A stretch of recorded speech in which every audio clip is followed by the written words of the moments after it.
तो क्या धर्मेंद्र प्रधान के इस्तीफे के बाद में मोदी शाह के एक और लाडले सांसद का होने जा रहा इस्तीफा? आखिर भरी अदालत में सुप्रीम कोर्ट ने क्यों लताड़ा और क्यों सख्ती से सवाल पूछते हुए थमा दिया नोटिस? स्वागत है आप सभी का। आप देख रहे हैं द राजनीति का विशेष सेगमेंट खबर और विश्लेषण। मैं हूं जबार खान। दोस्तों, क्या भारतीय जनता पार्टी अभी भी उसी गुमान में जी रही है जिस गुमान में 2 महीने पहले तक जीते हुए जो मर्जी आता था करती थी, जो फैसले लेना होता था लेती थी, चाहे वो किसानों के खिलाफ हो, चाहे वो महिलाओं के खिलाफ हो, चाहे वो छात्रों, युवाओं, जिंजी के खिलाफ हो? आखिर सरकार को ये क्यों नहीं समझ में आ रहा है कि बीते 2 महीने से देश के हालात में, देश की राजनीति में, देश के माहौल में और देश की जनता की सोच में जमीन आसमान का फर्क आया। जो डर 12 वर्षों से जनता के मन में पैदा किया गया था, उस डर को जनता ने खुरच कर निकाल करके फेंक दिया अपने मन से। दोस्तों, मैंने पिछले शो में आपको बताया था कि किस तरीके से नालसर यूनिवर्सिटी से जुड़ा हुआ मामला, जिसमें भारतीय जनता पार्टी के सांसद और बार काउंसिल ऑफ इंडिया के चेयरमैन ने जिस तरीके से, जिस अंदाज में तानाशाही वाले तरीके को अपनाते हुए जो ऑर्डर पास किया था, और उसके बाद में यह मामला जब अब सुप्रीम कोर्ट पहुंचा तो फिर सुप्रीम कोर्ट ने कैसे लताड़ लगाई और कैसे इस पूरे मामले पर नोटिस थमा दी है। दोस्तों, अभिजीत दीपके, उनकी टीम, देश के जिंजी ने किस तौर पर इस मामले को उठाया, विरोध किया। इंडिया गठबंधन ने भी पर्दे के पीछे से, या यूं कहें कि खुल करके इस पूरे मामले को लेकर के एक मुहिम की शुरुआत की थी। इसीलिए कहा जा रहा है कि चंद घंटों में अभिजीत दीपके की टीम और जेनजी के लिए एक दूसरी बड़ी जीत सी है। दोस्तों, हुआ कि आपसे थोड़ी देर पहले हैदराबाद की लॉ यूनिवर्सिटी नालसर से जुड़े विवाद पर बार काउंसिल ऑफ इंडिया को सुप्रीम कोर्ट ने फटकार लगाई। उसके चेयरमैन हैं, भारतीय जनता पार्टी के सांसद हैं मनन मिश्रा। मिश्रा जी का अंदाज, उनको अंदाजा ही नहीं था कि उनका जो अंदाज हुआ है उस पर भारतीय जनता पार्टी को कीमत चुकानी पड़ सकती है। दोस्तों, इस पूरे मामले में सीजेआई सूर्यकांत ने कहा कि भले ही छात्रों का फैसला अनुचित हो या उन्हें किसी ने गलत सलाह दी हो, फिर भी उन्हें अपनी बात रखने का, विरोध करने का अधिकार है। सुप्रीम कोर्ट ने यह कहते हुए भाजपा सांसद को सख्त नोटिस जारी की। जैसे सूर्यकांत ने बीसीआई के, यानी कि बार काउंसिल ऑफ इंडिया के उस सर्कुलर पर भी नाराजगी जताते हुए लताड़ लगाई, जिसमें नालसर के 2026 बैच के लॉ ग्रेजुएट्स का वकील के तौर पर एनरोलमेंट रोकने के लिए कहा गया था। सीजेआई ने कहा, मेरे और छात्रों के बीच का मामला है भाई, इसे मुद्दा बनाने की जरूरत नहीं थी। बार काउंसिल ऑफ इंडिया इसमें दखल देने वाला होता कौन है? ये सुप्रीम कोर्ट के वर्ड्स हैं। सुप्रीम कोर्ट ने बार काउंसिल ऑफ इंडिया को नोटिस जारी किया और यूनिवर्सिटी के किसी छात्र या फैकल्टी के खिलाफ दंडात्मक कार्रवाई नहीं करने का आदेश दिया। नालसर के करीब 450 छात्र जस्टिस सूर्यकांत को दीक्षांत समारोह में दरअसल 2026 के चीफ गेस्ट बनाए जाने का विरोध कर रहे थे।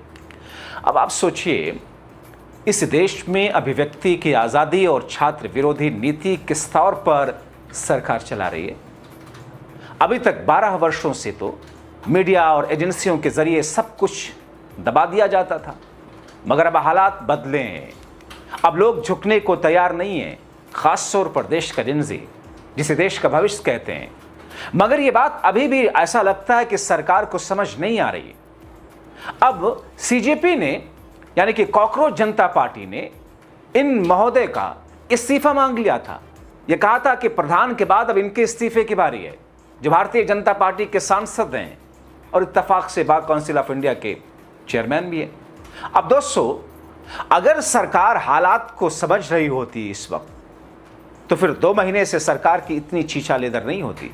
उनके एक मंत्री के इस्तीफे के बाद ऐसा कदम नहीं उठाया गया होता। जाहिर है, सरकार को लगता है कि जनता में यही मैसेज हमको देना है कि हम कमजोर नहीं पड़े, इसलिए वो अनशंट फैसले लेती है। अपने सांसदों को इसी काम पर लगाया हुआ है, जो कि मनन मिश्रा ने अपने पद का दुरुपयोग करते हुए उठाया। मिश्रा जी को लग रहा था कि साहब, हम तो सत्ता पक्ष के सांसद हैं, बार काउंसिल ऑफ इंडिया के चेयरमैन हैं, हम जो लिख देंगे, जो फैसला दे देंगे वही होगा। लेकिन मैंने, जैसा कि विस्तार से पिछले शो में उनको बैकफुट पर जाते हुए, फैसला वापस लेते हुए भी दिखाया था आपको, लेकिन सुप्रीम कोर्ट ने अब इस पर सख्ती दिखाई। सुप्रीम कोर्ट को सख्त होना पड़ा। मामला सुप्रीम कोर्ट पहुंचा था। खुद वो सीजीआई जिन्होंने कॉकरोच जैसे शब्द का प्रयोग किया था और जिसके बाद में अमेरिका में बैठे हुए एक युवा ने कॉकरोच जनता पार्टी बना डाली थी, देखते ही देखते हंसी मजाक में। और हंसी मजाक में उठाया गया यह कदम इतना संजीदा साबित हुआ कि सरकार हिल गई। सीजीआई ने कहा कि भारतीय जनता पार्टी के सांसद बार काउंसिल ऑफ इंडिया को कि साहब आप होते कौन है छात्रों के खिलाफ ऐसा फैसला लेने वाले। हैदराबाद के नालसर में जो कुछ हुआ मेरे उनके बीच का था। देखिए, अदालती मामलों की जानकारी देने वाले एक बड़े मीडिया हाउस बार बेंच की रिपोर्ट को, जिसमें ये लिखा है कि बीजेपी सांसद और बार काउंसिल के चेयरमैन के वकील ने जब सुप्रीम कोर्ट में सीजीआई से कहा कि छात्र गलत कर रहे हैं, सीजीआई ने कहा यूनिवर्सिटी में क्या हो रहा है इसमें और इससे बीसीआई का क्या लेना देना है। यह छात्रों और मेरे बीच की बातचीत है। वो मतलब भाजपा सांसद मनन मिश्रा जी होते कौन है इस मुद्दे को उठाने वाले। ये बिल्कुल गलत है। अपने स्टूडेंट दिनों में स्टूडेंट एक्टिविटीज में एक्टिव रूप से मैं भी शामिल रहा हूं, ये खुद सीजीआई कह रहे हैं। ये मानते हुए कि अगर वो गलत भी हैं तो भी उन्हें विरोध करने का अधिकार है, बीसीआई का इससे कोई लेना देना नहीं है। और फिर ऑर्डर देते हुए कहा नोटिस जारी करें। इस बीच किसी भी नेशनल लॉ यूनिवर्सिटी के स्टूडेंट या फैकल्टी के खिलाफ कोई सजा देने वाली कार्रवाई बिल्कुल नहीं की जा सकती है।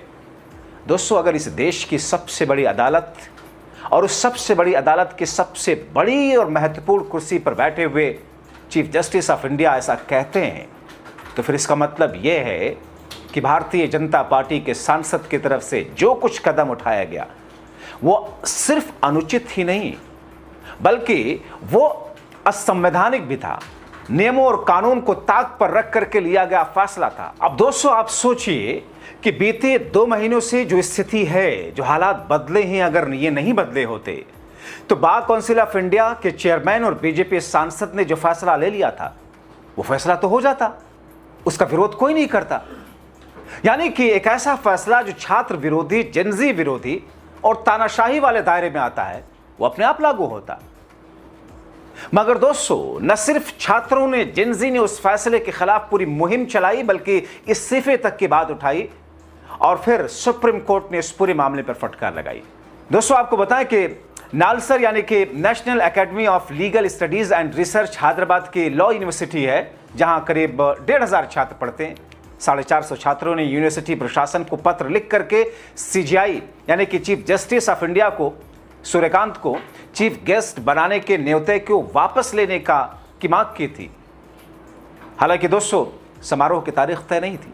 छात्रों की नाराजगी सीजीआई के पिछले महीने की उस टिप्पणी को लेकर थी जिसमें नीट प्रदर्शन के दौरान पुलिस कार्रवाई से जुड़ी याचिका की सुनवाई के दौरान जो उन्होंने की थी कि हमें पुलिस ने क्या किया। जब उनके पास मामला गया कि साहब बड़ी बर्बरता की जा रही है तो उन्होंने कहा वीडियोस देखने में हमें दिलचस्पी नहीं है, इस मामले को ला करके आप हमारा और अपना समय बर्बाद मत कीजिए।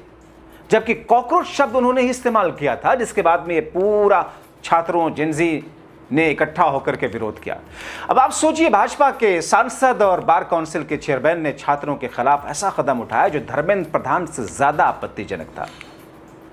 बार काउंसिल ऑफ इंडिया ने 13 अगस्त को सभी स्टेट बार काउंसिल को निर्देश दिया था कि 2026 बैच के किसी भी ग्रेजुएट को अगले आदेश तक वकील के तौर पर एनरोल न किया जाए।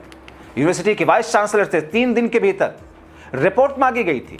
यूनिवर्सिटी से उन लोगों की पहचान करने को कहा गया था जो कैंपेन शुरू करने, इसका ड्राफ्ट तैयार करने, उसे फैलाने, छात्रों को जुटाने, मीडिया से संपर्क करने, ऑनलाइन ग्रुप चलाने या बहिष्कार की अपील करने में मुख्य भूमिका में थे। शुरुआती लेटर में कहा था कि कानून के छात्र से देश के सर्वोच्च न्यायिक पद पर उसके प्रति सम्मान की उम्मीद है और ऐसे छात्र भविष्य में जिम्मेदार वकील, शिक्षक या जज बनने की भूमिका के लिए उपयुक्त नहीं हो सकते। आरोप लगाया था बीसीआई ने कि कुछ शिक्षकों के बीच ग्रुपिज्म और गंदी राजनीति ने छात्रों को कैंपेन के लिए उकसाने की भूमिका निभाई। अब आप सोचिए, इसमें भूमिका तो वही सब थी, एक्शन तो वही सब लिया जा रहा था। उन छात्रों की पहचान की जाए, उनके चेहरों को पहचाना जाए, उनके नाम नंबर निकाले जाए, उनके खिलाफ में सख्त एक्शन लिया जाए। जिन्होंने मीडिया से बात की, जिन्होंने लोगों से बात करके इकट्ठा किया छात्रों को, जिन्होंने व्हाट्सएप ग्रुप में ये सब चीज़ें डाली, जिन्होंने वो पंफलेट छपवाए, यानी कि छात्रों के खिलाफ तो पूरा एक अपराधियों जैसा कदम उठाने की तैयारी थी। हालांकि जब बीजेपी सांसद बार काउंसिल ऑफ इंडिया के चेयरमैन मनन मिश्रा के फैसले पर विवाद हुआ, जेनजी ने और राहुल की टीम ने, अभिजीत दीपिके की टीम ने इस पर न सिर्फ आपत्ति जताई बल्कि इसे वापस लेने की मुहिम चलाई। तो फिर उसके कुछ ही घंटों के बाद झुकना पड़ा, मजबूरन आदेश वापस लेना पड़ा था और दबाव में कहना पड़ा था कि 2020 बैच के ज्यादातर छात्र निर्दोष हैं, सीजीआई के अनादर वाले किसी अभियान में शामिल होने के इच्छुक नहीं थे। और इसके बाद सभी छात्रों को अपनी पसंद की स्टेट बार काउंसिल में एनरोल होने की अनुमति दी गई थी। मतलब अगर आप सरकार के फैसले, अनुचित फैसले के खिलाफ विरोध नहीं करते हैं, अपनी शक्ति का इजहार नहीं करते हैं, तो फिर सरकार वही करेगी जो कि वो कर रही है। लेकिन दोस्तों, इस पूरी कहानी से दो चीजें तो साफ हो गई। एक ये कि सरकार मनमाना गलत कदम उठा रही थी और अभी भी उठा रही है। और इत्तेफाक से अगर छात्र जेनजी जगह नहीं होते, इस पूरे मामले को लेकर के सुप्रीम कोर्ट में बात नहीं जाती, तो फिर तो इन छात्रों के साथ में क्या होता, इनके भविष्य के साथ। इसीलिए कहते हैं दोस्तों, छात्र देश के भविष्य हैं और इस देश के भविष्य के साथ में इस सरकार को जो करना चाहिए था उसके इतर कुछ ऐसा कर रही है जो छात्रों के खिलाफ है। जागरूक रहिए, अपने अधिकारों को पहचानिए, अपनी आवाज उठाइए।